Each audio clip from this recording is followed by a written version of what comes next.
Victor watches, including special orders. Just mention you heard it right here on WPSL or WSTU and get the coolest t-shirt or keychain free while supplies last. And it might be the best time to sell since gold has reached an all-time high and we're paying more than ever for your scrap gold jewelry and your fine jewelry as well as all of your coins and bullion products. St. Lucie Jewelry is the largest buyer of jewelry and coins since 1994, with 2 locations, one in St. Lucie West and one on the corner of Walton Road and US 1. Google us, check out our reviews, and come see us last. You are listening to WSTU, Stewart, Jensen Beach, Hope Sound, Martin County's Heritage Station. It's time now for the Casey Ingram Show on WSTU. The opinions expressed are those of the program host and guest and not necessarily those of WSTU. WSTU does not endorse products that may be mentioned. Any reproduction or retransmission of this broadcast is strictly prohibited without written consent of WSTU. It's time to call in with your questions and comments at 220-9788, 220-WSTU. And now, here's Casey Ingram. Well, welcome back to the second half hour of the Casey Ingram Show. It's continuing on with our Meet Your Candidate series, and very happy to have Will Laughlin in the studio. And we just met Doc Collins. And Will, you are running for Group 5 on the City Commission. So we're going to talk about that in just a second, but I appreciate you coming in here so listeners can get to know you just a little bit better. And I know you've been out and about around town a lot, but... Well, thanks for having me. I'm glad to be here. And always love to have you. Always love to have you. It's great to know the candidates here in the studio.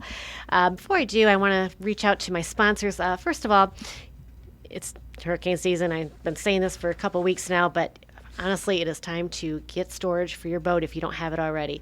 When a hurricane is named, it really is almost impossible to find a place that is safe for your boat in this town. So you'll want to reach out now to Indiantown Marina. It is one of South Florida's best boat storage facilities. It's located inland on the Okeechobee Waterway. Very, very well protected hurricane hull. And the great part about it is that it's also a do-it-yourself and full-service boat yard. So if you need any kind of, bottom painting or prop and shaft work, anything like that, the good folks at Indiantown Marina can help you out. Give them a call at 772-631-3272. 631-3272. And also don't forget about the best kept secret in Martin County, and that's down in the Pocket in Port Salerno. Fish House Art Center. What a fun place to visit and take your friends and your family. You can look them up online, thefishhouseartcenter.com, before you head out.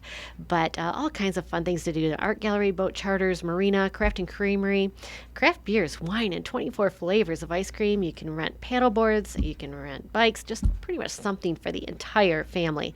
They're doing some renovation, but don't be dismayed. They're still open and a lot of fun things to do. And finally, with COVID, there's been unexpected expenses and illnesses, and there are many issues that can cause your successful business to slump deep into the red. We're here to help, and we only get paid if we provide you a workout. Debt restructuring is complicated, and we're the negotiator between you and your creditors.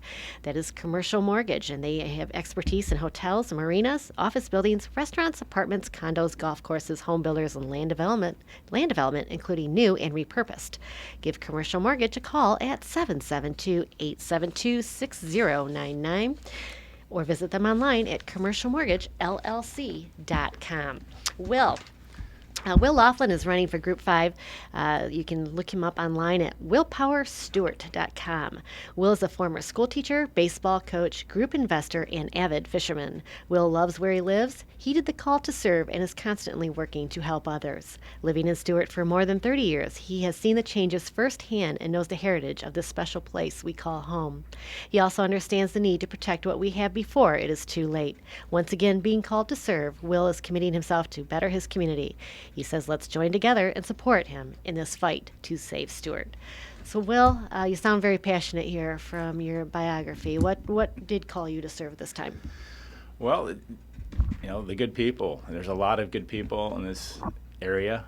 Like you mentioned, Indiantown Marine. I used to teach school at Indiantown. There's great people out there, but I know a lot of people here in the Stewart area through the years that are genuinely good people. I grew up in a very rural area, and we're in central Illinois, and in the middle of the cornfield, and out there everybody waved to each other. When you randomly saw one of your neighbors, the farmers Yes. and people like that would always wave. If you ever had issues, they'd stop by, and try to help out.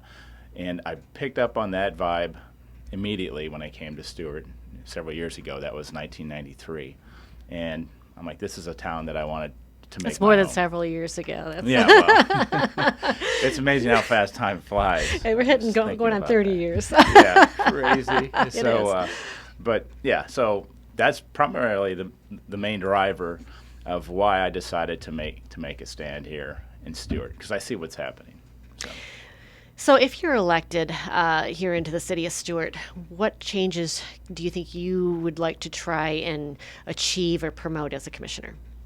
Well, the first thing I would like to do is repeal the change that was made in the comprehensive plan on policy 1.A7.2. I want to say it is, if I get all the numbers correct there. But where they basically changed the zoning to 900 square feet. That was done in 2020. Okay, so I see that as basically putting a bullseye to investors on the downtown area and all of the CRA, but in particularly the downtown area and also East Stewart. You have those areas that now become very attractive to investors in the Wall Street money. And we all agree, all the commissioners and everybody that I talk to agree that there's an affordable housing issue. And so that is completely out of our control.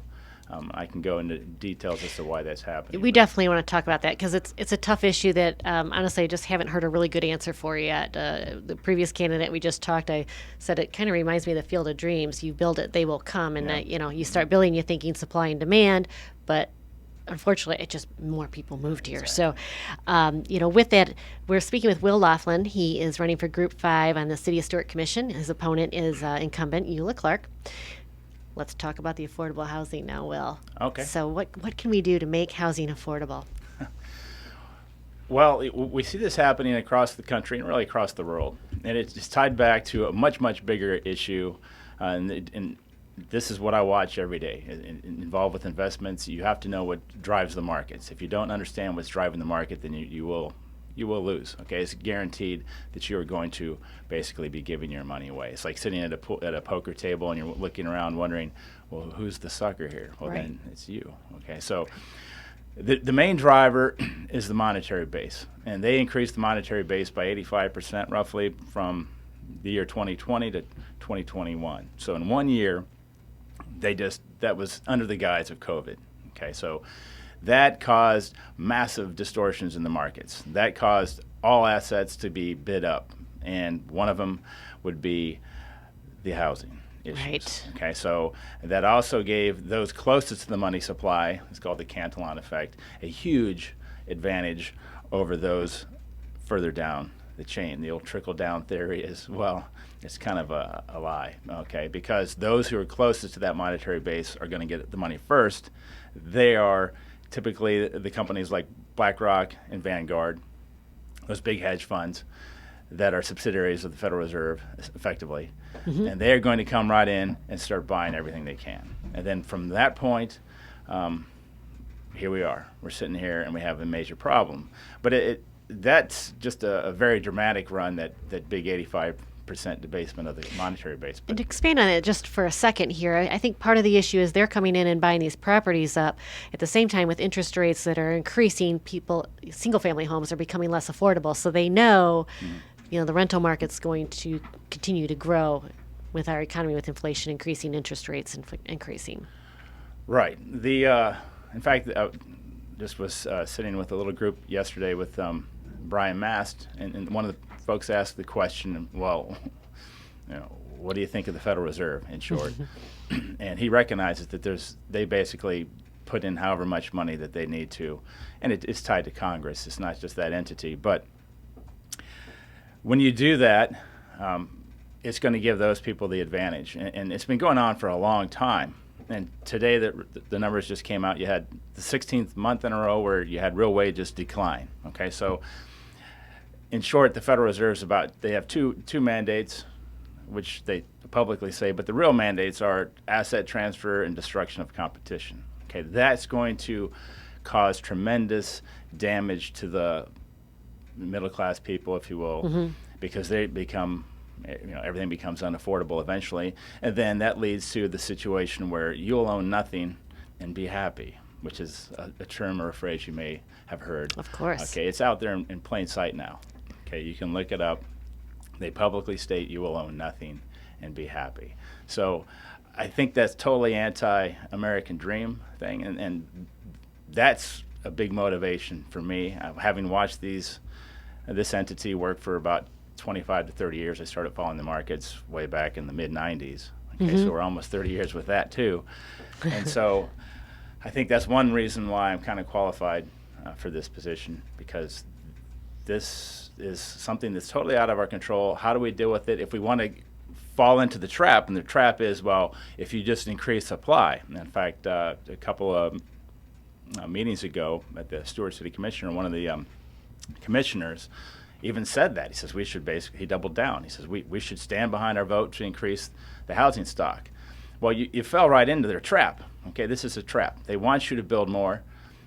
They're going to have control of these new housing stock that comes online, and what ends up happening? You end up forcing the prices of rental rates higher. This eventually forces the margin compression against the mom and pop owners happens, and then eventually they get control of the entire housing stock. Okay, this is how they work the monopoly system. Okay, through rules and regulations, and the rules and regulations are really against some of our local developers. So I'm not against development. In fact, I'm all for our local developers having the advantage over some of these, getting some of the advantages back that they once had that have been taken away throughout the years. As we're speaking a little bit, it also reminds me of a conversation I recently had of municipalities obtaining grants. There's always strings tied to those grants. Exactly. It's a trap. It's like the cheese that's on there. I mean, that guy on my Facebook page, personal Facebook page, I have a mouse trap sitting in there. Is people don't realize, the mouse doesn't realize why that cheese is free. Okay, it's in many cases it's a trap. It disguised as something very virtuous. Right. And then you get lured in. But it may be, I'm not saying there's anything out there. I don't know all the grants that the city's received, but it may be that you need to increase your housing. Those are the things that, as a commissioner, you really need to watch what grants you're getting. What grants you're trying to bring in. So, just interesting speaking with you. What do you do right now? Are you retired right now, or are you an investor? Or? Yeah, I have my own. I'm not retired. I have my own pooled investment companies and an asset management company. I was involved with some local real estates, apartments and things. So I'm very familiar with the unaffordable housing issue.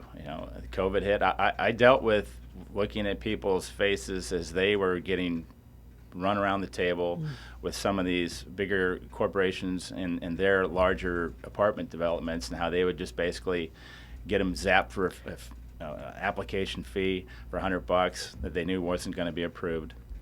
And I could see, this is going back a couple years ago, that that's when the market really started getting super hot here. And then I was running the numbers and thinking, we are to a point where you do not have an affordable housing supply. And that was 2 years ago, and it went totally crazy. I've lost neighbors. I live in a very modest unit. I live in an apartment in Poppleton Creek. It's probably one of the more modest areas of Stewart.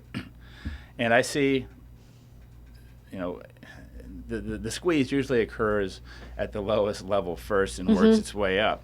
So there are people that are really good people that were neighbors of mine that have since moved because they just can't afford to live here. And that's, in fact, it's all by design. And one of my neighbors, it just recently came to me, and they were facing the option of basically becoming homeless. Okay, so what do you do then? So fortunately, I was able to find there's some, again, great people in the community, as fate would have it, or as I think of it as divine intervention. The very next day, I met somebody who was able to help her out. So, and she's still in her unit. So incredible. So, going back to the initial question, what do we do now? A lot of these apartments are built, but what can you do? I mean, that's the tough thing. put you on a spot here a little bit, but it's tough to do to make it affordable because it is supply and demand. These big hedge funds are out there purchasing up properties. Right. You can't prevent them from buying private property. So what do we do? Right. So there's a property rights issue, and the state's always going to, as they should, guard, for the property rights. And how do we stop this growth? That's the question. How do we stop the growth? Because everybody loves the small town feel. At least 95% of the people I talk to love the small town feel. That's why they're here. So, if we have to think outside the box a little bit, or go, I wouldn't say go nuclear, but go national historic site maybe, where you just decide to zone certain areas, like the downtown area. Hey, this is going to be a national preserve, or we're going to make this a preserve, if you will, or any name that you want to call it. In fact, another good person here in the area even suggested that idea to me too, or mentioned that too, a local engineer. So we have tremendous people and assets in this community that could really help us develop a plan.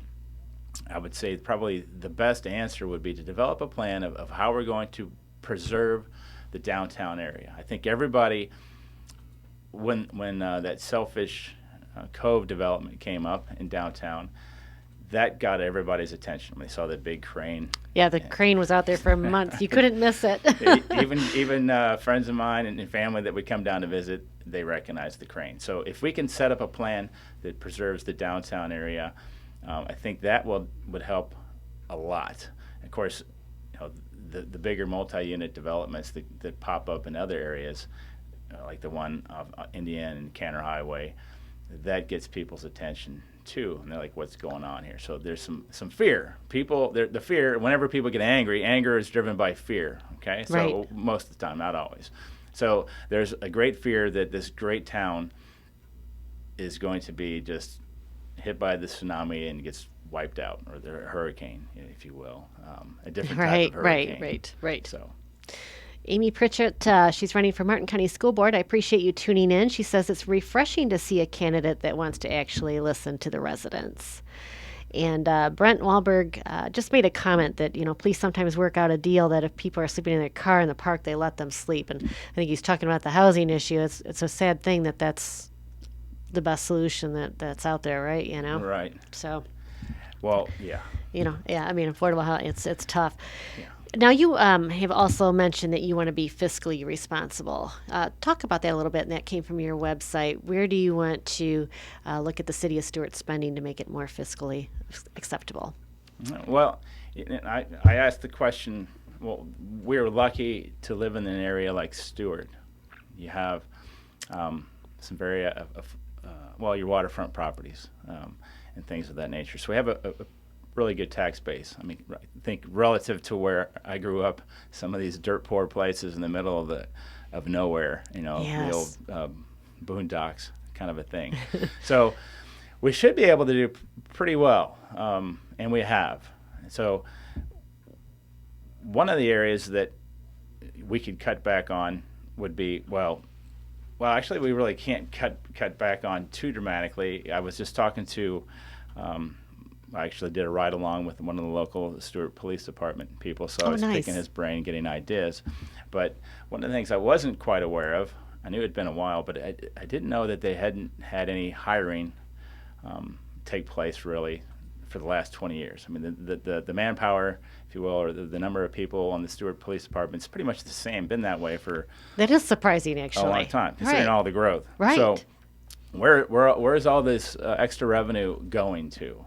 So I think it's more of like we maybe need to reallocate some of the revenue that we have, or come up with a structure that would better serve the community. I don't know if we can necessarily cut back a lot, because we're going to have some of the problems with the growth that people aren't really recognizing is the infrastructure. Okay, the sewage systems that like the Zool apartments and some of the others. Once the COVID hit and people were sitting in there, you had sewers backing up, and then. I was told that the folks that were putting working on the sewage system in front of Selfish Cove area in downtown Stuart, they were going to have major plumbing issues. They said, well, we'll be back in a year from now. Okay, so they know that the infrastructure there isn't going to work long term. So we're going to have these big expenses. So to be honest, it's like, well, okay, it would be nice to be able to cut back a little bit, but I got a feeling that that's not going to happen. I'm not saying, I'm going to raise your taxes, of course. But you want to make sure it's spent in the right area, yeah, let's the try most to, important areas. Yeah, it is, and try to, I think you've had other people talk about the fire department they're planning on building maybe a new fire station north of the bridge.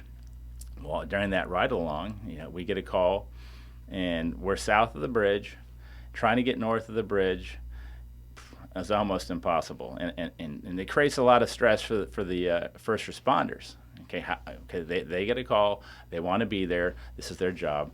How do they get around that? So we kind of need to put EMS assets north of the bridge. It just has to be. So we have to face that reality.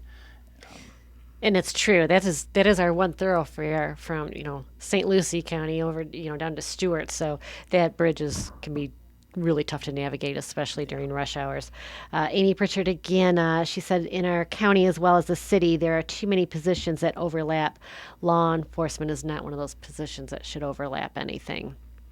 And having those additional locations for fire departments, as you just said, there's a lot of property the city takes care of north of the bridge, and it's not as easily accessible. So yeah, well, it's a good focus. It is. I mean, and we've been lucky that these are, again, good people that are up there. They very rarely have a lot. The call volume isn't really high, so we've been lucky, But as the population ages up there, because they're mainly younger folks, middle class type of people that have families and such, but as they age, there's going to be more calls. So we've got to plan on that. There are, and unfortunately, I think there's even more traffic accidents, and that's just a personal opinion. I don't have a fact, but there's been some pretty bad ones lately. So, it's an influx of more people, more drivers, and distracted driving, and what have you. So, again, we're speaking with Will Laughlin. He is running for Group 5 in the City of Stewart Commission.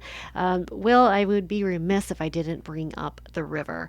That is really the lifeblood of our community, of our county, and I know the city's done a lot of things for their part to try and clean up the river. What more do you see can be done or should be done?